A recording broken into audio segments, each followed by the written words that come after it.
Welcome back to the deep dive. Today, we're tackling something huge, something that really affects every society. Crime. It's always there, right? A constant challenge. Absolutely. It shapes so much how safe we feel, our Mhm. laws, even just, everyday conversations. And the big question, the one we keep coming back to, is how do we actually deal with it best? Is it about getting tough, strict penalties? Or is it more about uh, rehabilitation, Hmm. helping offenders change their path? Exactly. And this isn't just some abstract debate, is it? It plays out in our courts, our politics. Everywhere, and the stakes are incredibly high.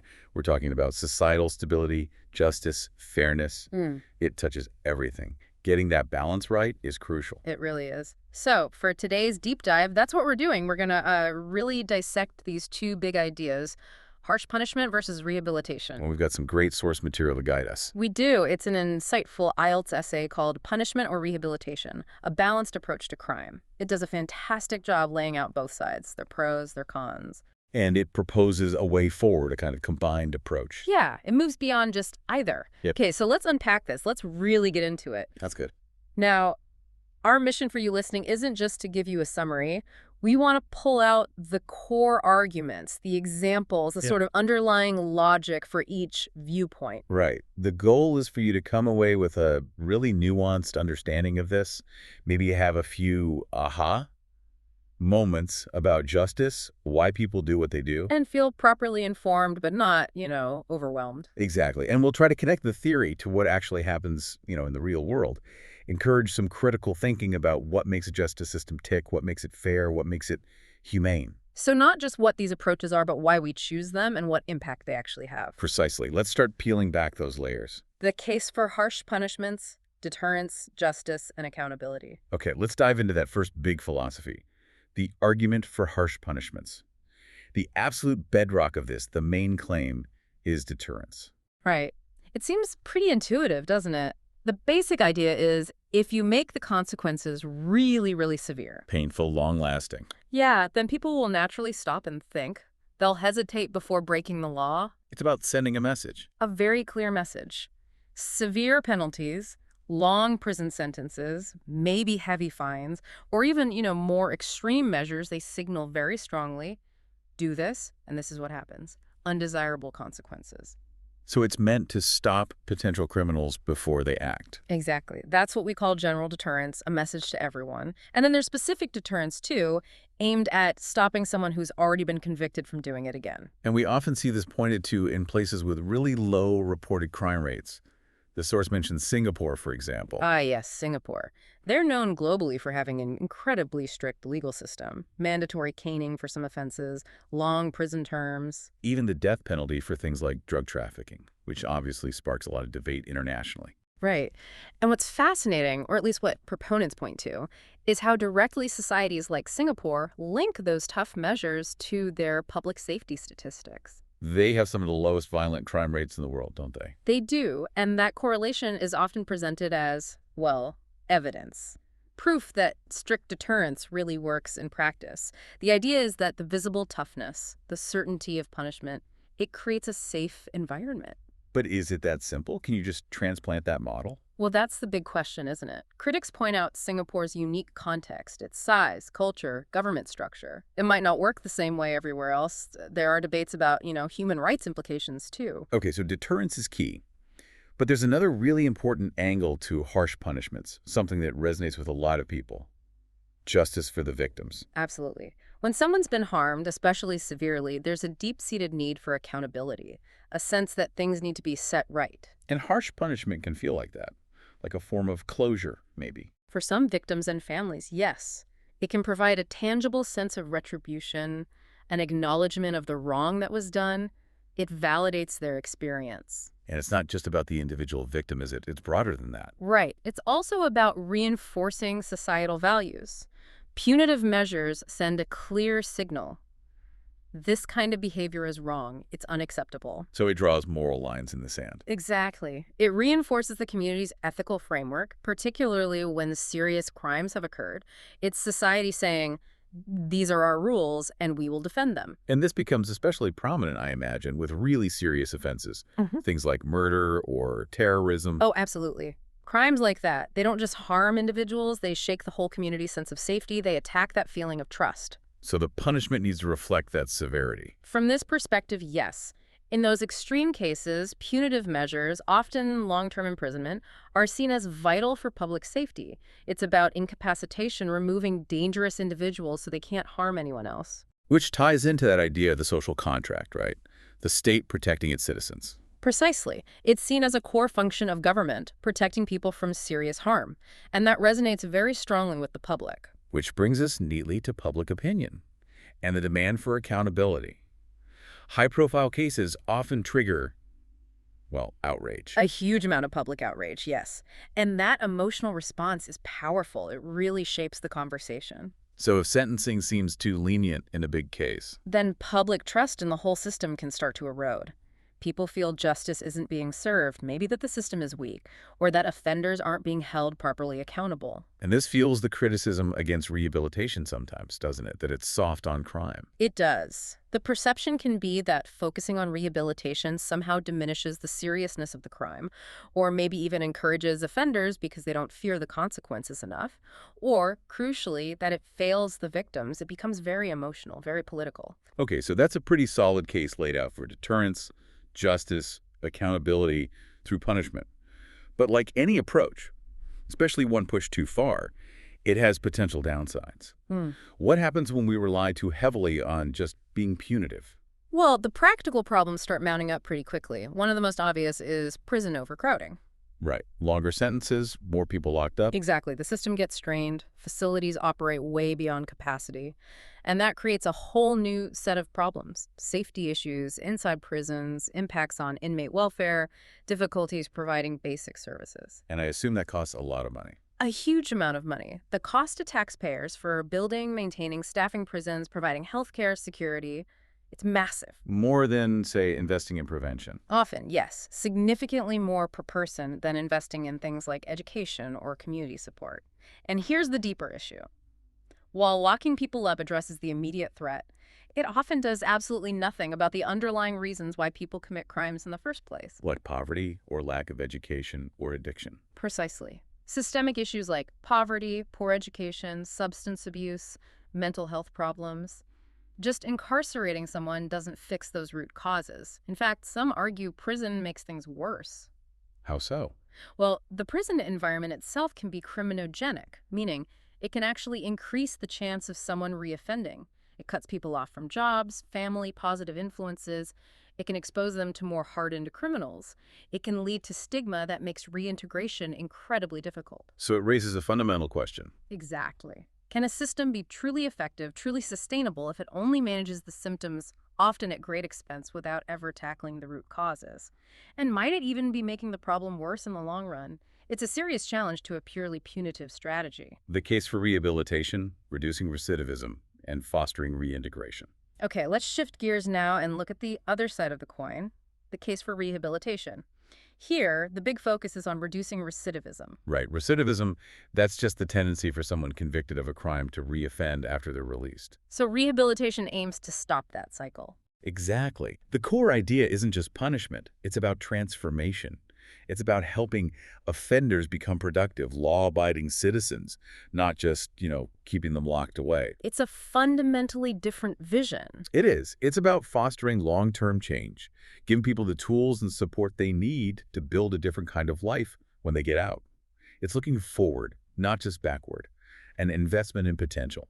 So how does that work? What does rehabilitation actually involve? What kinds of programs are we talking about? Well, it's usually a multifaceted approach. You've got education programs, everything from basic literacy right up to maybe college courses. Opening up opportunities? Exactly. Then there's vocational training, teaching practical job skills, things like welding, carpentry, IT skills, things that make someone employable. Okay, skills are crucial. What else? Therapy is huge. Substance abuse counseling for addiction issues, psychological support for mental health problems, addressing past trauma, helping people understand and change the patterns of thinking and behavior that led to crime. It's about rebuilding the person, really. So it's digging deeper than just the criminal act itself. It's trying to understand the why. Precisely. It's designed to tackle those root causes we just talked about: addiction, mental health, lack of opportunity, the impact of poverty. By addressing those things, the aim is to enable people to truly reintegrate successfully. Not just be released, but to actually function well, hold down a job, have stable lives. What's fascinating here is that shift in focus you mentioned, from just punishing the act to trying to fix the factors behind it. Exactly. It's often seen as more compassionate, sure, but proponents would argue it's also more pragmatic. It's about long-term safety, fixing the problem, not just managing the symptom. Now, to make this concrete, are there real-world examples where this is the primary focus and seems to be working? Our source mentions Norway. Ah, Norway. Yes, it's probably the most famous example of a system built around rehabilitation. Their whole philosophy is different. They operate on what they call the normalcy principle. The idea is to make prison life resemble normal life as much as possible. Smaller facilities, often integrated into communities, officers acting more like mentors or social workers. Less like guards. In many ways, yes. The focus is on treating inmates as future neighbors, preparing them for release from day one. Huge emphasis on education, job training, therapy, all within a less restrictive, more humane environment. And the results, what does the data show? The results are pretty compelling. Norway consistently has some of the lowest recidivism rates in the world. We're talking figures often down in the low 20s, maybe even lower. Compared to much higher rates elsewhere, like the U.S., for example. Significantly higher, yes. And it's not accidental. It's seen as a direct result of that long-term investment in rehabilitation. A high percentage of their former inmates successfully get jobs, integrate back into society. They don't reoffend. So it's a real contrast to the Singapore example, different approach, different outcomes. A stark contrast. Norway bets on transformation, believing a rehabilitated person is the best outcome for everyone, socially and economically. It really challenges that tougher is better narrative. And this touches on something else. The benefits aren't just for the individual offender, right? Yeah. There are wider societal pluses. Definitely. First off, there are reduced long-term costs. Yes, rehabilitation programs need investment up front, but think about the cost of someone cycling in and out of prison for years. Policing, courts, incarceration costs, victim support. It adds up. Massively. So lower recidivism means fewer people going back to prison, which saves taxpayer money in the long run. But maybe more importantly. Safer communities. Exactly. People who have genuinely changed and are reintegrated are less likely to commit new crimes. That means fewer victims, less fear, a more stable society for everyone. It's a positive feedback loop. So it's not necessarily soft. It could actually be strategically smart about reducing crime long term. That's the argument. Unlike purely punitive approaches, which can sometimes backfire and make people more resentful, more disconnected rehabilitation aims to foster growth, responsibility, genuine accountability. It helps people address why they offended. This links into another idea that's gaining ground, restorative justice versus retributive justice. Can you explain that a bit? Sure. Rehabilitation aligns much more closely with restorative justice. The focus there is on healing the harm caused by crime. It often involves bringing together the victim, if willing, the offender, and the community to figure out how to repair the damage and prevent it from happening again. So it's forward-looking, about fixing things. Exactly. Whereas retributive justice is more backward-looking. It's primarily about punishment for past actions, making the offender pay. Can you give a quick example, say, for a theft? Okay. Retributive justice might just mean jail time. Restorative justice might involve the offender meeting the victim, understanding the impact, maybe paying restitution or doing community service related to the harm, and getting help for the issues that led to the theft, like addiction or unemployment. The goal is repair and prevention, not just punishment. And connecting this to the bigger picture. By focusing on reform, on addressing those underlying issues, the idea is you can break cycles of crime, especially for, say, young offenders or people whose crimes stem from desperation or circumstance, not deep-seated malice. It treats crime more like a symptom to be treated, rather than just an offense demanding punishment. Makes sense. But, like the punitive approach, rehabilitation isn't without its own problems or criticisms. What are the main ones? Well, a major one, and it's a serious concern, is whether it's effective for everyone. What about individuals who commit truly heinous violent crimes, or those who seem completely resistant to change, deeply entrenched in criminal life? The hardened criminal argument. Exactly. Critics argue rehabilitation might not provide enough deterrence, or crucially, enough public protection in those cases. There's a fear it could be seen as too lenient, failing to deliver justice for victims of severe harm. And practically speaking, we talked about the costs of prisons, but rehab isn't free either. Not at all. Effective rehabilitation requires significant upfront investment. You need quality programs, trained staff therapists, educators, job trainers. You need the right facilities. It's resource intensive, And getting that funding can be tough. especially in political climates focused on being tough on crime. It can be a harder sell than just building more prisons, even if it's potentially more cost-effective long-term. Plus, there's the question of suitability. Is it the right approach for every single offender? Particularly when public safety might demand more immediate restrictive measures for those who pose a clear danger. So it raises that crucial question. Right. How do you balance the hope and potential of rehabilitation with the undeniable need to protect the public and ensure accountability, especially for the most serious crimes? It's not easy. The balanced approach, a humane and effective justice system. Okay, so we've laid out the case for punishment, the case for rehabilitation, heard the strengths and weaknesses of both. Now, the source material really pushes for something in the middle, a balanced approach. Exactly. It argues that the smartest way forward isn't picking one side, but blending them, using the strengths of both punishment and rehabilitation strategically. So prioritize rehab, but keep punishment in the toolkit for certain situations. That's the core idea. Make rehabilitation the go-to, the default, especially for less serious offenses, but reserve those harsher punitive measures for severe crimes where public safety and accountability demand it. Here's where it gets really interesting, because it means it's not one size fits all. It's about tailoring the response. Who gets what? Precisely. So rehabilitation becomes the cornerstone, particularly for nonviolent offenders, maybe first-time offenders, young people. People where there's a clear chance to intervene and change their trajectory. Exactly. The focus is on providing those programs we talked about, education, job training, therapy tackling the root causes like poverty, addiction, lack of opportunity, offering a real path away from crime. And this might look different from just sending someone to prison. Oh, definitely. Think about community-based options. Diversion programs where people avoid jail altogether but get intensive support, or restorative justice initiatives. Can you give an example of that again? Sure, instead of just jail for, say, vandalism, a restorative approach might involve the offender meeting the property owner, understanding the impact, maybe cleaning up the graffiti or doing related community service, while also getting counseling or job skills training. It's about repairing harm and building skills, not just isolation. A real contrast to traditional incarceration for minor stuff, which can sometimes just make things worse. Right. It avoids that disconnection and potential for further criminalization. Okay, so rehab is the cornerstone. Right. But where do the punitive measures fit into this balanced picture? Who are they for? They're reserved for those who commit violent, serious, or repeated offenses, where the harm is severe or the risk to the public is high. So for things like murder, serious assault, major organized crime. Exactly.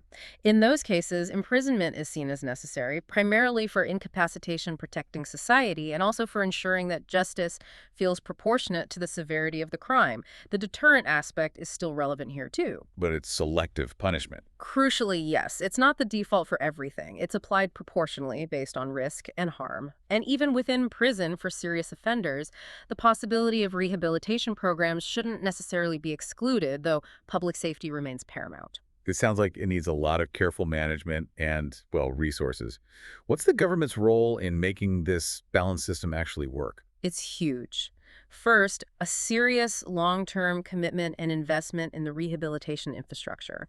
That means funding quality education, vocational training, mental health services, substance abuse treatment, both inside prisons and in the community for people after release. Building the capacity for change. Exactly. Moving beyond just basic, underfunded programs to things that are actually proven to work. But what about the other side? Maintaining public confidence that crime is still taken seriously. That's the other vital piece. You need that investment in rehab to be backed up by a strong, fair, and reliable legal system. One that still provides deterrence where needed and ensures accountability. People need to trust that serious crime will have serious consequences. It's a balancing act. A constant balancing act. And it raises that important question. How do societies effectively manage that tension? The compassion of rehabilitation versus the need for clear legal boundaries and public safety. It needs smart policies, good data, and a willingness to adjust based on what actually works. And there's one more layer the source brings in, which feels almost like the ultimate goal. Prevention. Ah, yes. Prevention. Yeah. Tackling crime before it even starts. It's the upstream solution that complements everything else. So instead of just reacting, you try to stop it happening in the first place. Exactly. You try to change the conditions that make crime more likely. reducing the number of people who might offend to begin with. What does that look like? What are these prevention strategies? It's about addressing those big systemic root causes. Things like tackling socioeconomic inequality, poverty, lack of housing, huge wealth gaps, improving education, dramatically quality schools, early intervention, real opportunities for young people. Giving people alternatives. Absolutely.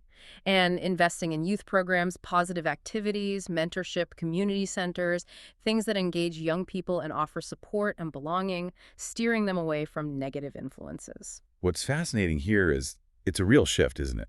From just reacting to crime to proactively building a society where it's less likely to flourish. It's a fundamental shift in perspective, creating a foundation of opportunity, support, and equity that reduces the need or temptation for criminal behavior. So if you put all these pieces together, the cornerstone of rehab, the selective use of punishment, and this strong focus on prevention, what's the ultimate vision? The vision is a justice system that's both truly humane and genuinely effective, one that fosters long-term safety, sustainably reduces crime, and builds social harmony. It's about mending individuals where possible, protecting the public where necessary, and preventing harm before it occurs. A holistic approach. Exactly, balancing justice with compassion, individual responsibility with societal support. It's complex, but potentially far more effective in the long run. Outro. Okay, let's unpack this one last time. We've really covered a lot of ground today. I think the key takeaway is that this isn't an either situation, punishment, or rehabilitation. No, the most effective path seems to be finding that careful balance. Right. Prioritizing rehabilitation, especially for nonviolent offenders, keeping punishment for serious crimes, but crucially, really investing in prevention, addressing the roots. And if we connect this to the bigger picture for you, our listener, understanding these different approaches helps you look critically at the justice system around you, the policies, the news stories. You can ask better questions, look beyond the easy answers. Exactly. See how these principles play out, or maybe how they don't, and what the real consequences are. Which leads us to a final thought, something to maybe chew on after this deep dive. What does all this mean for how we even define justice? Is it purely about making someone pay for what they did? Retribution. Or is it maybe something more? Is it about restoration, about healing harm, about acknowledging the possibility for change in people? Consider this. What if a society measured its success not just by low crime stats, but by how many people it successfully helped turn their lives around? How many people it reintegrated? What kind of fundamental shift would that require? In our priorities, where we put our money, maybe even in how we view responsibility and potential. It's a big question, something to keep exploring. We hope this deep dive has given you plenty to think about.